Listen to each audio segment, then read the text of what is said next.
আজকের topic metaphor.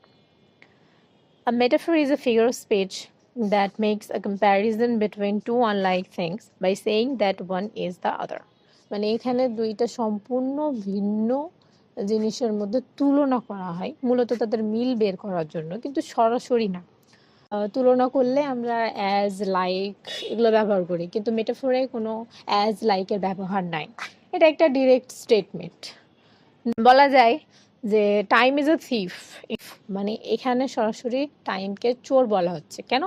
কারণ time আমাদের জীবনের গুরুত্বপূর্ণ সময়গুলো চুরি করে নেয়। তারপরে বলে যে দ্য ক্লাসরুম ওয়াজ এ জু।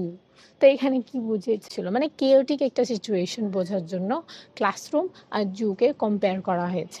আমরা যেমন হইচই দেখলে বলি গরুর হাট, তো এরকমই মেটাফোরে দুইটা ভিন্ন জিনিসের মধ্যে তুলনা করা হয় তাদের মিল বের করার উদ্দেশ্যে।